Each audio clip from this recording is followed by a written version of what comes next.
Hey, let's welcome to the show Dr. David Klein of the Stages of Life Institute in Longwood. You know, we have the good doctor on 5 days a week now, and Wednesday, Thursday, and Friday, they're brand new topics. And today, the doctor mentioned he wanted to talk about interchanges, and I know we're redoing I-4, but what has that got to do with the human body?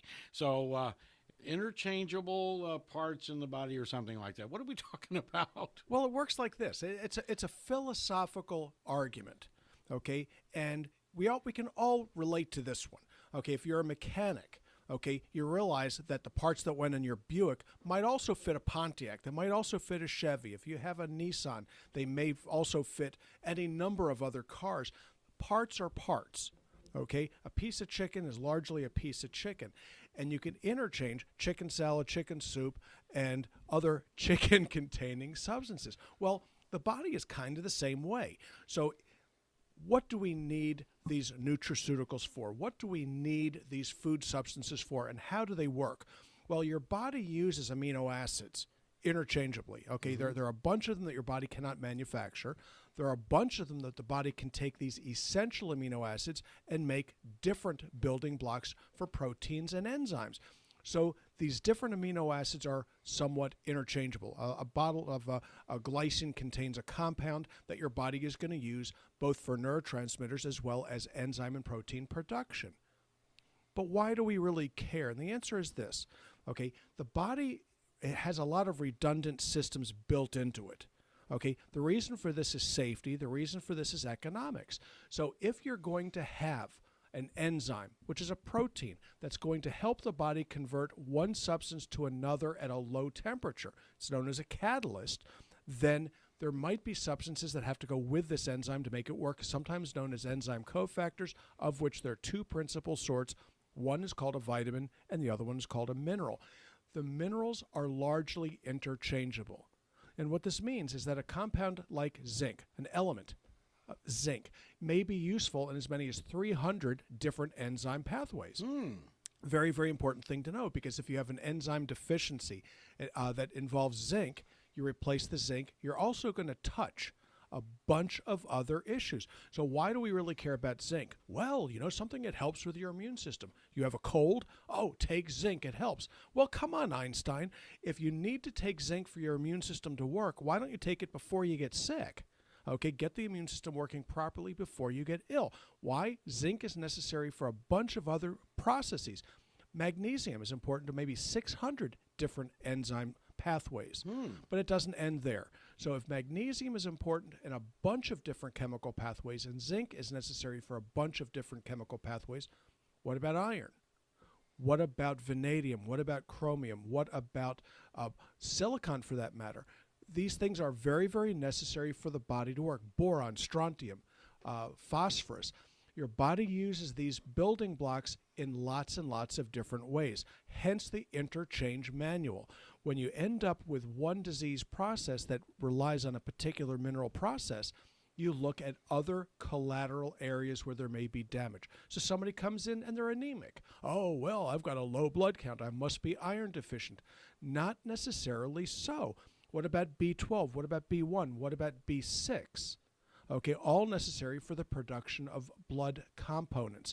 So it doesn't do much good to go ahead and think very unilaterally here, because your body uses these products, these elements, these minerals, these substances in an interchangeable manner. Vitamin D3, where is it used? Okay, it's a hormone. It's present in every cell in the body. It's necessary for cell influence on every cell in your body, except for red cells, because they have no nucleus. They're not going to have estrogen receptors. How can this work? Well, you have to start thinking this way, because if you're going to go look for a bottle of beets, okay, to help you with regards to some shortage of antioxidants, you're not going to go very far with this, because I'll tell you what, a beet is a tuber. It sits in the ground. How wonderful! When what your body might need might be galactose, which is an essential carbohydrate. You may need something more along the line of, again, zinc, iron, strontium, for that matter. Somebody comes down with osteoporosis. Well, gee, your bones are melting away. Well, what do you need to keep your bones from melting away? Your doctor will they'll give you very good advice. You need more calcium, when in fact calcium may not be your issue at all. Why? You're eating properly. You're eating those calcium supplements that you think are helping you, yet your bones are still weak. Maybe you're missing something else. Maybe it may be more like vitamin K2, an enzyme cofactor necessary for the production and maintenance of bone density. Strontium, for that matter. Vitamin D3. What about estrogen? Okay, if you don't have enough estrogen, your bones will melt away. Well, what does estrogen do for you? Think about this one for a second. So for women out there, they can relate to progesterone cycles. Progesterone goes up, progesterone goes down. Well, progesterone goes up, your breasts got a little bit bigger now, didn't they? But your eyeballs didn't. The progesterone affects different tissues differently, but it does affect every cell in your body, predictably. What about testosterone? Well, men can relate to testosterone, but if women don't have it, they develop osteoporosis and immune system issues. Testosterone levels go to zero. Women end up with autoimmune disorders long before men do. The body's parts interchange manual. What does testosterone have to do with the immune system? Well, the answer is everything. If you don't have the appropriate balance, the immune system won't work. If you don't have the appropriate balance, cells don't work. So let's look at other sorts of things. Glycine, an amino acid, everybody knows about it. Why? Because it's the most common, most prevalent of all amino acids present as neurotransmitters. But a glycine deficiency can lead to something more akin to ADD and bipolar disorder. Go figure. An amino acid that you get in a piece of meat can also be used to treat ADD and bipolar disorder. What about melatonin? Okay, this is something that Rob takes very, very seriously at this point because it's made a believer of him. Melatonin isn't just for sleep anymore. It's kind of like the old thing, ketchup. It isn't just for breakfast anymore. Melatonin isn't just a sleeper. It's one of the most common of all hormones in your body, and most of it is found in the gastrointestinal tract, which is sort of interesting. Your body uses it as part of the means and mechanism of communication for your gut to work at all. So very, very frequently, people that are deficient in melatonin production, which can come from sleep deprivation, it can come from consumption of opiates, it can come from the consumption of amphetamines for ADD, and so on and so forth, melatonin levels will drop. That happens, agitation, anxiety, and the gut stops working. So one of the things that's been found is that you can take melatonin and lose weight. Go figure this one out. So the body's parts interchange manual is the way I like to think. What about omega-3 fatty acids? Well, everybody knows that omega-3 fatty acids are important to you. Well, gee, what do? Your body can't produce these fatty acids to make certain other lipoproteins. Okay, well, where are you going to get this from? Well, we're more like fish than we are much like anything else. So if you think you can get it from flaxseed oil, you'd be incorrect. If you think you can get it from olive oil, you're only partially correct. And if you think you're going to go out and get it from krill, you are sadly mistaken. Why? Because they say something about the fool and their money, and they are quickly separated. Krill oil doesn't get you the omega fatty acids that an adult needs. It's barely enough for a child. But each of these pieces does more than one thing because the body is a whole lot smarter than you or I. So why do you need the omega-3 fatty acids? Multiple tissues, multiple uses.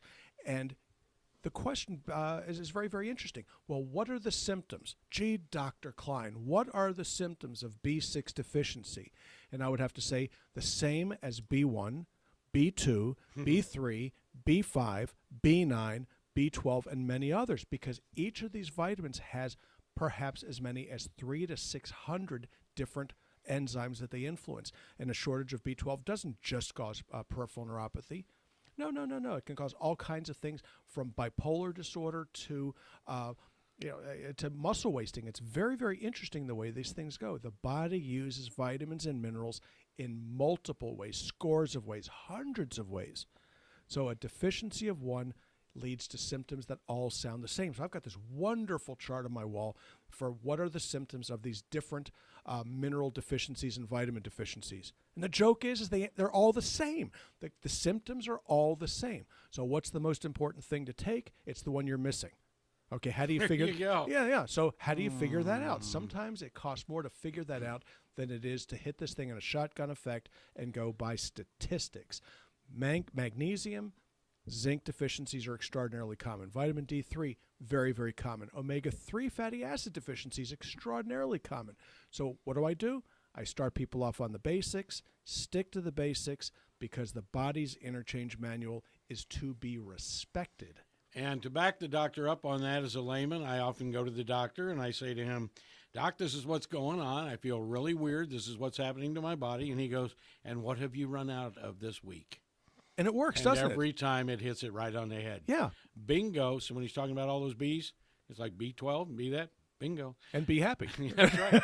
Robin, can you put us in touch with the stages of life? And folks, Robin is talking to us right now using only one leg. Her other is hurt. Yeah, a little bit of surgery. But anyway, yes, you can give us a call at 407-679-3337. Our website is stagesoflife.net. We are located in Longwood at 1917 Booth Circle. That's right off of I-4 434. Our office hours are Monday through Thursday from 8 to 5. The health store is open during the office hours, but you can also get our health store 24 hours a day on our website, stagesoflife.net. You can also find us on Facebook, Stages of Life Medical Institute.